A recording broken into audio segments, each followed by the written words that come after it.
여러분 혹시 살면서 하나님께서 여러분들에게 주신 큰 꿈을 꾼 적이 있습니까? 비전이라고도 하기도 하죠. 아니면 야망이라도요. 혹시 여러분 그런 걸 가져보신 적이 있으세요? 나는 이런 걸 하고 싶어. 하나님 이런 걸 하라고 내게 말씀하시는 것 같아. 이런 마음을 주시는 것 같아. 뭐 그런 생각 가진 적이 있습니까? 그리고 실제로 기도하면서 그 꿈들을 이렇게 이루어 나간 그런 일들이 있는지 모르겠습니다. 이스라엘 백성들에게 하나님은 엄청나게 큰 꿈을 주셨습니다. 모세를 통하여 주신 꿈, 가나안 땅, 젖과 꿀이 흐르는 땅에 들어가게 될 것이다. 심지어 모세를 통하여 그 말씀을 직접 주셨습니다. 그런데 가나안 땅에 다 들어갈 지점 앞에 와서 하나님께서 모세에게 하시는 말씀이 뭐냐면 너네 백성들은 들어가는데 너는 들어가지 못한다, 이렇게 말씀을 하십니다. 너는 들어가지 못할 것이다. 아니, 하나님께서 모세를 통하여 꿈을 주셨으면 최소한 모세는 들어가야 되잖아요. 근데 모세도 들어가지 못한다라고 말씀을 하시면서 이제 28장 이후의 말씀, 그리고 민수기, 신명기 말씀들은 모세가 모압 평지에 있으면서 이스라엘 백성들에게 설교하는 그런 내용들이라고 할 수 있습니다. 너희들은 다 이제 가나안 땅에 들어가게 될 텐데 가나안 땅에 들어가면 이런 말씀들을 지켜라.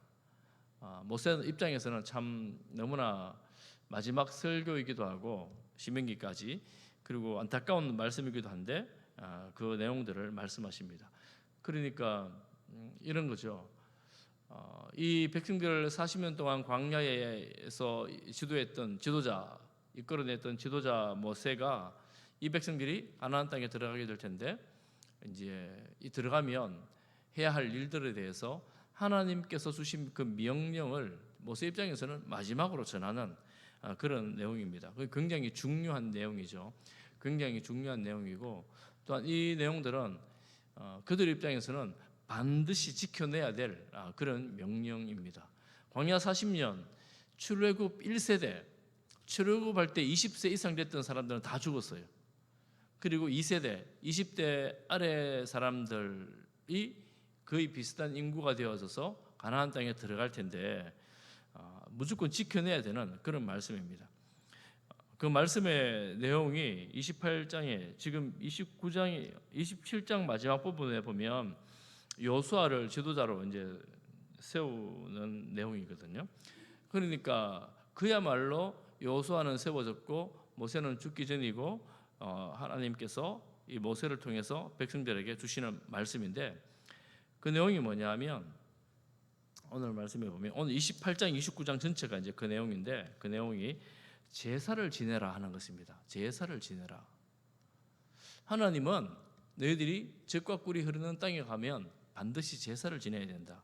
얼마나 많이 제사를 지내야 되느냐 하면 상번제, 아침 저녁으로 양을 잡아 제사를 지내라. 짐승을 잡아 번제로 화제로 드려라. 곡식과 그러니까 소제, 그 전제, 부어드리는 제사를 함께 드려라. 이렇게 말씀하고 그리고 일주일 안식일 때는 쉬면서 제사를 드려라. 이 상번제, 아침 저녁으로 드리는 제사 외에 또 제사를 드려야 된다. 그러니까 제사장들, 레위인들은 하루에 아침 저녁으로 제사를 지내고 안식일에는 또 제사를 지내고 매달 첫날 초하루에도 제사를 지내라. 이렇게 말합니다. 초하루에도 제사를 지내라. 여러분, 그러니까 제사를 엄청나게 많이 지내죠. 그것만이 아닙니다. 연중에 절기가 있는데 그 연중 절기에도 제사를 지내라. 이게 이제 28장, 29장 전체에 사는 말씀입니다. 그러니까 이스라엘 백성들 광야에 40년 있다가 이제 정착을 하게 되면 이 정착에서 해야 될 가장 중요한 일이 제사를 지내는 거다. 이런 말씀입니다. 물론 여러 가지 율법들이 있습니다. 그곳에 지켜야 될 내용들이 많이 있는데 가장 먼저 하시는 말씀이 제사를 지내라는 거예요. 그러면서 이 내용 자체를 보면 많지는 않은 것 같잖아요. 그런데 그 제사들마다 이 제물들의 내용이 나오고 또 이제 28장 16절 이하에 보면 절기들에 대해서 조금 상세히 말합니다. 절기가 여러 절기가 있는데 그 절기를 이런 방식으로 제사를 지내라 말하는데 첫 번째 나오는 절기가 유월절. 유월절은 그들 말대로 하면 16절에 보면 첫째 달 14째 날이라 하잖아요. 그러면 첫째 날이면 1월 14일인데 우리들로 보면 3월 중순부터 4월 중순에 해당하는 달입니다. 요즘 양력으로 하면 6월절은 그래서 요즘 양력으로 하면 3월 10 중순부터 4월 중순 사이에 해당하는 날 첫째 날에 6월절 일주일 동안 무교절을 지내야 했습니다. 여러분 아시는 뭐 의미는 제가 별로 설명하지 않겠죠. 잘 아시니까요. 예굽에서 나온 날을 말하는 날이고, 두 번째 29장에 가면 1절에서 6절에 보면 그 전에 28장 마지막 부분에 보면 77절 초실절 또 오순절이라고 하는 절기를 지킵니다. 요즘 우리가 말하면 성령 강림절 이 정도 됩니다. 지금 이번 주가 성령 강림절이잖아요. 오순절날 성령 강림했는데 이 정도 되는 절기에 초실절 첫 열매를 거두면서 이제 보리를 수확하죠. 그리고 77절 하는 절기를 지키라 이렇게 말합니다. 그리고 일곱째 달 추하루에 나팔절을 지켜라. 일곱째 날은 이스라엘 자신들의 이제 달력으로 하면 새해가 됩니다. 우리나라 양력으로 요즘 양력으로 하면 9월 중순에서 10월 중순에 해당하는 달입니다. 나팔절은 나팔을 부는 날이고 새해이고 새해를 시작을 알린다고 나팔을 부는 거예요. 일곱째 달이니 새해가 되니까 그 나라에서는 절기가 많습니다. 그 나라 달력으로 해서 7월 10일에는 속죄를 지켜야 되고 15일부터는 초막절 그리고 뭐 수장절이라고 하죠. 수장절을 지킵니다. 이 날은 이제 곡식을 거두어서 저장하는 절기를 말합니다. 그러니까 7월을 그 나라로 하면 이런 새해는 7월은 우리나라로 9월 말부터 이제 9월 중순부터 10월 중순까지 정도 해당되는데 나팔을 불기 때문에 나팔절이라고 합니다. 여러분 혹시 기억나십니까? 1992년도에 시한부 종말론자들이 며칠 날을 예수님 오신다고 했는지 기억나세요? 9월?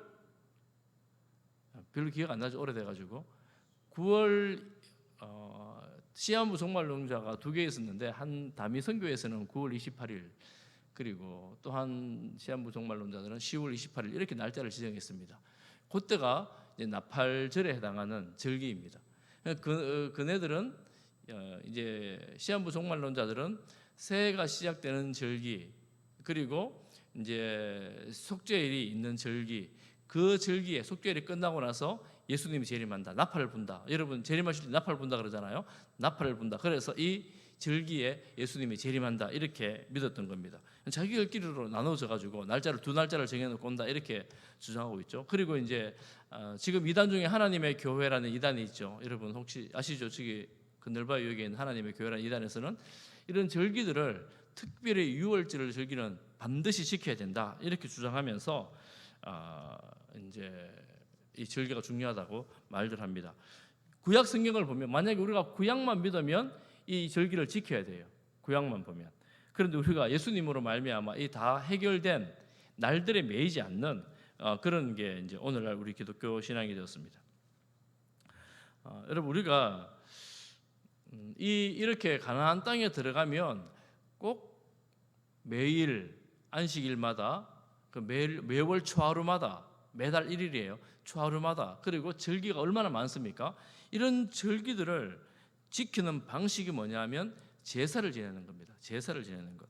그러니까 하나님은 이 백성들에게 제사를 지내라고 말하는 것은 제사를 지낼 때 누구에게 제사를 지냅니까? 하나님께 제사를 지냅니다. 하나님께.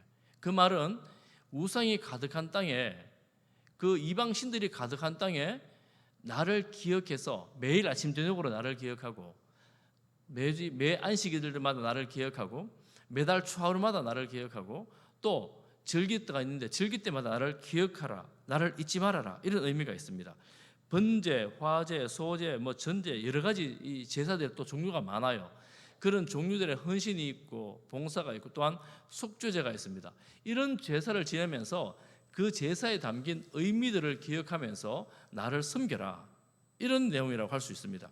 그러니까 하나님은 낯선 땅에 들어가는 사람들이 우상이 관영한 그 땅에 너희들은 그 우상행과 함께 지내지 말고 반드시 나만 섬겨야 된다라는 것입니다. 여러분 오늘날 우리도 좀 보자면 하나님을 믿지 않는 사람들이 하나님을 믿는 방식으로 제일 먼저 하는 것은 무엇입니까? 교회 예배에 참여하는 거예요. 이거는 세상의 다양한 우상을 섬기고 세속적인 삶을 살고 세속적인 삶에 묻혀 세상이 전부라고, 돈이 전부라고, 그리고 이거 내가 하는 이게 일이 전부라고 하는 이런 세상 속에서 그게 전부가 아니고, 아니야, 세상을 만드신 하나님이 계시기 때문에 하나님을 먼저 섬기는 게 중요해라고 선언하고 하나님을 섬기는 행위를 말한다고 볼 수가 있습니다. 그러니까 여러분, 이 제사를 지낸다는 것은 하나님, 나를 만드시고 창조하신 하나님을 섬긴다라는 것을 기억하라, 실천하라 하는 것입니다. 여러분, 이 초실절은 그러니까 맥추절, 초실절인데 이 초실절에 처음 나온 열매를 하나님께 드리는 겁니다. 여러분, 처음 익은 열매가 얼마나 귀합니까? 또 제사를 지낼 때마다 짐승을 어마어마하게 잡거든요. 이 짐승이 얼마나 귀합니까? 이 흠없고 가장 귀한 것들을 하나님께 드리는 거예요. 하나님, 그런 걸 가져와서 잡아 드려라, 이렇게 말들을 합니다. 말씀을 하시니까 우리가 하나님을 섬기는 방식에 있어서 나를 드리고 또 내가 가지고 있는 귀하다고 생각하는 나의 소유, 내 소유라고 생각한 것을 하나님께 드리는 겁니다. 헌금을 드리는 겁니다. 여러분, 그러니까 우리가 헌금을 드린다라는 이 의미는 나의 가장 귀한 것을 하나님께 드림으로 하나님이 나의 왕이시고 이 모든 것을 주신 분이 하나님이시고 그러므로 나의 모든 것이 하나님의 것이라는 신앙의 고백을 담아 드리는 것입니다. 그러니까 우리가 하나님을 섬긴다 하는 말의 의미는 내가 하나님의 것이기 때문에, 하나님께서 나를 구원하셨기 때문에 내가 하나님을 예배합니다. 표시로 시간을 내고 물질을 내고 내 귀한 것을 하나님께 드리는 것입니다. 그 과거에 청년부가 잘 됐던 교회들이, 몇몇 교회들이 있습니다. 옛날에 한 20, 30년 전에 서문교회 청년부가 대구에서 정말 유명했어요. 대구에 있는 유명한 좀 큰 교회가 청년부들이 잘 되면 청년들이 그 대형교로 다 완전 쓸려가요. 대구 지역에. 한 번은 동부교회, 한 번은 서문교회, 또 한 번은 뭐 저 동신교회, 이런 식으로 막 이렇게 다 청년들이 갔던 때가 있습니다. 그때 청년부들이 잘 될 때 그 당시에 청년부 사역하셨던 목사님들 이야기를 들어보면 청년들이 대학을 졸업하고 취업을 하면 이 취업을 하고 첫 월급을 그대로 하나님께 다 바친 애들이 너무너무 많아요. 헌신하는 애들이. 잘 될 때는 예배에 참여할 뿐만 아니라 자신을 다 드린다는 의미로서의 그런 헌신을 하는 겁니다. 놀랍죠? 얼마나 놀라운 일인지 모릅니다. 그때 잘 되었던 청년부 시절에 있었던 사람들이 수많이 헌신하여 사역자들이 됩니다. 지금 동부교회 아직 담임 목사님을 청명하지 못했는데 동부교회에서 나온 목사님들이 대구 지역에 또 여러 지역에 대형교회 목사님들도 계시고 또 여러 교회를 섬기는 목사님들이 굉장히 많이 계십니다. 그 당시 청년부들이 잘 될 때 나온 목사님들이 많이 있어요. 우리 교회도 마찬가지입니다. 우리 교회도 90년대를 지나면서 그때 우리 교회가 청년부가 잘 될 때 선교사님도 많이 나왔죠. 사역자들도, 그 시대 사역자들도 많이 나왔습니다. 그러니까 교회가 주님 안에서 말씀이 살아있고 예배가 살아있고 또 교회가 함께 전도가 되어지고 할 때에 하나님 나라에 헌신하는 사람들이 나오는데 자신을 온전히 드려버리는 거예요. 하나님 앞에 믿음의 행위로 자신을 드리는 것입니다. 어떻게 그럴 수 있겠습니까? 전적인 하나님의 은혜죠. 하나님 은혜가 아니라면 설명할 수가 없는 것입니다. 그러니 우리가 예배를 드린다, 그리고 헌금을 한다, 혹은 봉사를 한다, 이런 말들은 그 하나님의 은혜를 알기에 하나님 앞에 감사함으로 드려지는 것입니다. 그런 우리가 생각해야 되겠습니다. 야, 그래, 하나님 너무 감사해, 너무 고마워, 내가 11조를 많이 할 거야, 헌금을 많이 할 거야, 이래서 무작정 일을 열심히 하면 될까요? 놀랍게도 여러분 28장 29장에 보면 일을 멈추라라고 말씀하십니다. 그날에 아무 노동도 하지 말라, 이렇게 말씀하십니다. 안식일이나 무교절이나 초실절이나 이런 것들 기타 여러 절기 때에 일을 하지 말라, 쉬어라는 말이에요. 쉬어라. 아니, 일을 많이 해가지고 하나님께 많이 드려야 되는데요, 하나님께서 무조건 쉬어라 그러는 거예요. 최근에 뭐 주 4일째, 주 4.5일째 뭐 이런 표현을 많이 하지 않습니까? 저는 어릴 적에 그런 기억이 나요. 저는 토요일까지 학교에 가다가 어느 날 갑자기 토요일 학교 안 가도 되는 날이 막 법을 만든대요. 그럼 막 시끌시끌하다가 어느 날부터 토요일 학교 오지 말래요. 제가 그런 이제 시대를 지났던 어릴 때 기억이 있어요. 요즘에는 토요일 학교 가지 않잖아요. 공식 기간 공부를 하지 않잖아요. 어쨌거나 그런 식으로 하루하루씩 이제 노동의 일수를 줄여가는 그런 시대가 됐는데, 그 당시 애굽에 있던 노예들은 쉼이 없는 삶을 살았습니다. 쉼이 없이 살았어요. 계속해서 일만 해야 되는 그들에게 일주일 하루를 무조건 쉬라는 거예요. 절기 때에 이날은 무조건 쉬라는 거예요. 안식하라는 거예요. 쉬라는 거예요.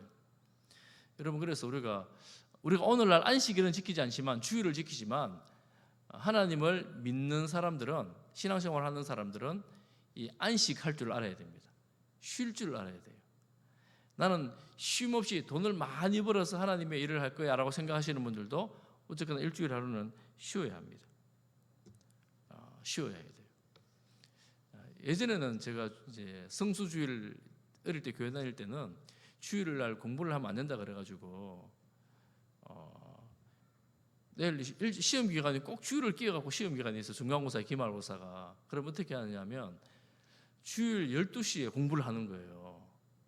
주일날 공부하면 안 된다고. 신앙 좋은 친구들이, 뭐 제가 그랬다는 건 아니고 신앙이 좋은 친구들이 주일 12시에 공부를 하고 뭐 이런 이야기들이 있었습니다. 주일날은 공부를 하면 안 된다 해서. 그럼 주일 어떻게 보내야 되는가? 예전에 제가 어릴 때 기억이 나요. 텔레비전이 막 보급되던 그런 때였어요. 다 텔레비전을 보는 거예요. 이제 주일날 이제 공부를 하고 일을 하면 안 되니까 다 모여가지고 텔레비전 보고 주일 오후에 놀고 이래가지고 월요일 날 더 피곤하고 막 이러는 거예요. 저도 예전에 주일 오후에 어릴 때 보면 숱하게 놀러 다녔던 기억이 많거든요. 그러면 일을 하지 않고 공부를 하지 않고 놀러 가면 되는 건가? 약간 이런 생각이 들 만큼, 이게 성수주일인가? 성수주일은 예배만 잘 드리면 주일 예배만 잘 드리면 되는 건가? 이런 오해가 있을 만큼 뭐 그렇게 되는 거죠. 안식하는 것은 사실 그런 의미만은 아닙니다. 우리가 오늘 이제 말씀을 쭉 보면 안식하라 하면서 일을 하지 말라라고 하면서 노동을 하지 말라라고 하면서 계속 뭐를 하라 그래요? 제사를 지내라. 제사를 지내라 이렇게 말씀하는 거예요. 그러면 안식, 쉬면서 마냥 아무것도 하지 않는 것이 아니라 하나님을 섬기는 예배를 드리는 것입니다. 안식이 필요합니다. 인간은 안식이 필요해요. 잘 쉬어야 돼요. 그런데 그때 뭐 하는가 하면 하나님 앞에 나오는 것입니다. 그러니까 안식이라는 것은 우리가 하나님을 섬기는 한 가지 방식입니다. 창조주 하나님도 안식을 하셨어요. 그리고 신학자들은 말합니다. 이 안식을 누가 만들었노? 하나님이 만드셨다. 하나님이 만약 일을 멈추시면 금방 우주가 무너질 거예요. 하나님이 일을 쉬시면 이 세상이 엉망이 될 겁니다. 하나님이 천지를 운행하시기에 지금 세상이, 이 우주가 조화롭게 진행되고 있는데 하나님께서 창조 시에 안식을 창조하셨다 이렇게 말합니다. 그러면 하나님이 만드신 안식에 동참하는 성도들은 쉬면서 육체를 쉬면서 하나님 앞에 나오는 겁니다. 그러면 하나님 앞에 나와서 예배를 잘 드리면 되는 것인가? 물론 맞습니다. 정한 절기를 잘 지키면, 제사를 잘 드리면 다 끝나는 것인가? 맞는데 더 중요한 것이 한 가지가 있습니다. 이 진정한 안식이라는 것은, 진정한 쉼이라는 것은, 이 말을 쓰면 의미를 보면 하나님 안에 있을 때에 이루어진다라는 것입니다.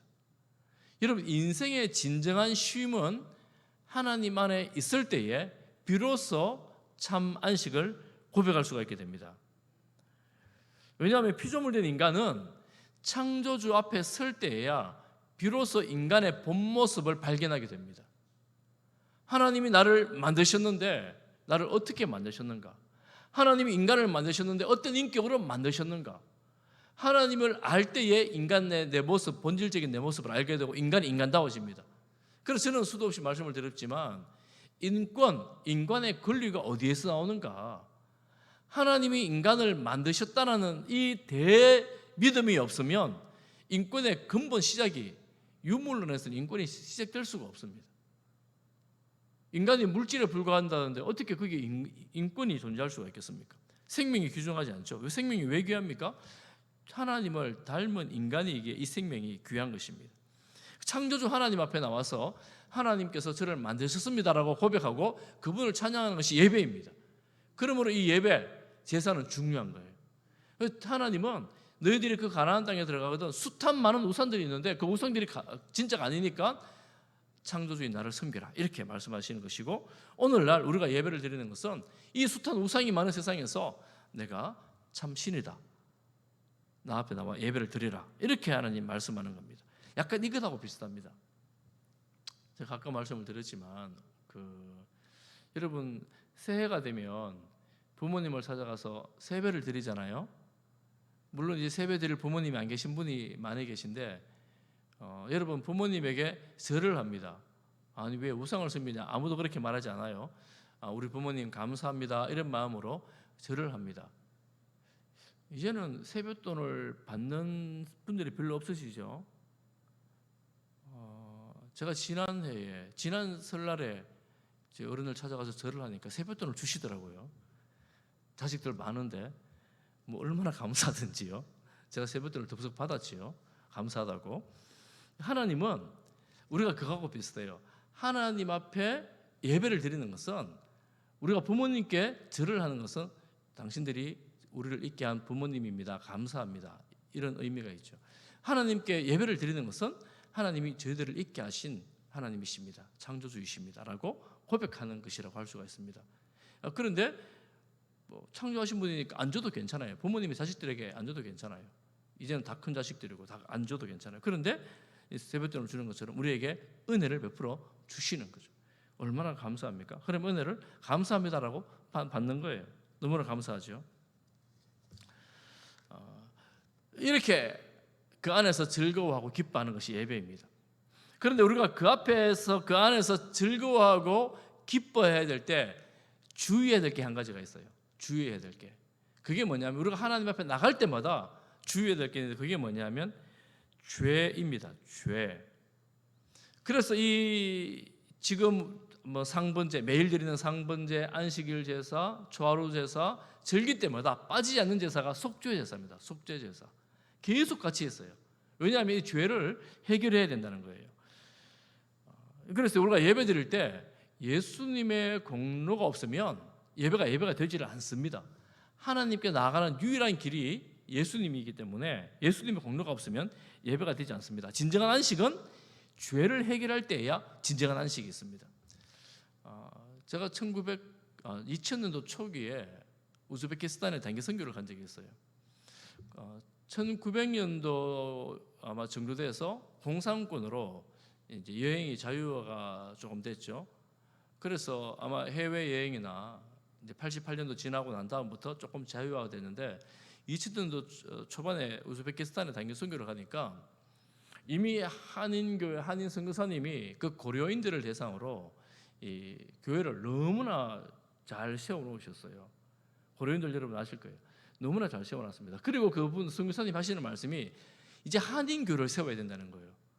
아니 이제 한인들이 아직 그 우즈베키스탄 잘 알려지지도 않은 그 나라에 그 당시에 한인교회가 옆에 한인들이 그렇게 많냐 그러니까 고려인들뿐만 아니라 한인들이 많다는 거예요. 거기에. 왜 그러냐 하니까 이런 말씀을 하세요. 안타까운 이야기인데 경제적으로 사업을 하러 오신 분들이 많이 있고 또 오신 분들 중에서는 우리나라에서 피해 오신 분들이 있다는 거예요. 피해 오신 분들. 소위 우리나라에 살 형편이 안 돼가지고 그쪽으로 도주하신 분들이 있다는 겁니다. 그런 분들이 그 당시 잘 안 알려진 나라인데 제법 되는 거예요. 한인들 커뮤니티가 생기니까 그쪽으로 모여드는 거예요. 그리고 그분들을 위해서 어쨌거나 교회를 세워야 된다는 겁니다. 많은 생각을 하게 되죠. 많은 생각이 들죠. 그분들이 한국에 살지 못할 형편에 대해서 그곳에 갔는데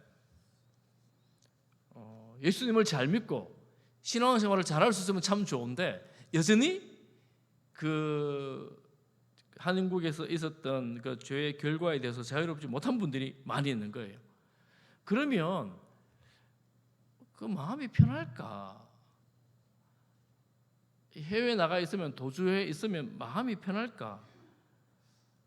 얼마나 불편할까? 예배당에 앉아 있어도 편치는 않을 텐데 이런 생각이 들었던 적이 있습니다. 해외 가면 아름다운 자연을 보면서 또 어느 누구도 간섭받지 않는 환경에 있으면서 또 편안한 호텔에 있으면서 여행으로 갔으면 즐겁고 행복할 텐데 뭔가 이거 해결되지 않은 문제를 안고 살아가는 그 삶이 편할까? 아침에 눈을 뜨는 것이 편할까? 이런 생각이 들었습니다. 여러분, 우리가 죄가 해결되어야지 비로소 평안과 기쁨과 소망을 가질 수가 있습니다. 우리가 예배를 드리는 것, 하나님 앞에 나오는 것은 우리의 하나님 앞에서 인생의 가장 근본적인 문제를 해결하고 나오는 겁니다. 그래서 예배를 드릴 때마다 이 소망을 가지고 나오는 것입니다. 하나님을 향한 소망, 천국에 대한 소망을 가지고 나오는 것입니다. 열쇠의 신 예수 그리스도를 믿고 나오는 거예요. 우리가 참 안식은 하나님 안에서 열쇠의 신 예수님을 믿을 때에 길이신 예수님을 통하여 우리가 경험할 수 있게 되는 것입니다. 그러니까 이 가나안 땅에 들어가거든 너희들이 정말 참된 안식을 누려야 되는데 그게 어디에 있느냐? 우상에게 있지 않고 내 안에 있다. 주님 이렇게 말씀하십니다. 그래서 주님 안에서 위로를 얻고 치유를 경험하고 회복을 경험하고 무엇보다 평안을 경험하게 되는 것입니다. 여러분들 예배당에 나올 때마다 이런 위로와 은혜가 있기를 축복합니다. 예수 그리스도를 구주로 주님으로 믿음으로 말미암아 하늘이 열려져서 하늘의 은혜가 우리의 심령 가운데에 경험되어지기를 축복합니다. 이 믿음을 누가 주십니까? 성령께서 우리에게 부어주신 믿음이잖아요. 그래서 성령님이 너무나 감사하고 고맙고 날마다 성령과 동행하면서 성령 인도를 받아가는 삶이 성령으로 충만한 삶이 그리스도인을 그리스도인답게 하는 삶이 되는 것입니다. 그러니까 우리가 이 가나안 땅에 살아갈 백성들을 생각하면 하나님께서 정말 어마어마한 복을 주시는 앞으로 줄 건데 그 땅을 주실 거잖아요. 주실 텐데 너희들이 내 안에 있을 때 이 복을 다 누리게 될 것이라고 말씀하시는 겁니다. 내 안에 있을 때. 그리고 궁극적인 안식, 영원한 안식은 우리가 이 땅에서 육신을 벗을 때에 있습니다. 여러분 계시록을 보면 그 영원한 안식 하나님 나라에서는 계속해서 예배를 드린대요. 그러니까 그 당시로 보면 계속해서 제사를 드리는 거가 되는 건데 예배를 드린대요. 찬양을 합니다. 야, 이게 찬양만 하고 있으면 좀 지겨울 것도 같은데 우리가 피조물된 인간이 창조주 하나님을 경배하면서 있을 때에 우리가 할렐루야 예배 드리는 것만이 찬양이 아니고 우리가 주님 안에서 행하는 모든 일들이 하나님의 영광을 나타내는 일이 됩니다. 아주 유명한 신학자가 이런 말을 했습니다. 인간이 인간성 그대로가 창조된 모습 그대로가 다 발현될 때 그때가 하나님의 영광이 빛나는 순간이다. 그 말이 너무나 멋있는 말이에요. 인간이 가장 인간답게 하나님 창조하신 모습으로 드러날 때 그때 인간을 통하여 하나님의 영광이 나타나게 된다는 것입니다. 왜곡되지 않고 죄로부터 자유하고 하나님의 자유와 기쁨을 다 누리고 하나님의 평안을 누리는 에덴 동산에서 죄 짓기 전에 아담의 모습, 그때 그 모습이 하나님의 영광이 나타나는 모습이라는 것입니다. 예수님 안에서 그 일이 이루어졌습니다. 앞으로 영원토록 이루어질 것입니다. 사랑하는 성도 여러분, 믿음 안에서 이 영원한 주님과 함께 그할 그날을 생각하면서 말씀 안에서 믿음으로 성령 충만한 그런 성도로 살아갈 수 있기를 축복합니다. 그리고 여러분 예배 드릴 때마다 이 주님의 은혜를 사모하면서 주님의 임재 가운데에 예배 드릴 때 주님의 아름다우심을 바라보고 경험하고 찬양 가운데에 그 영광을 보는 그런 복된 예배자들 되기를 축복합니다.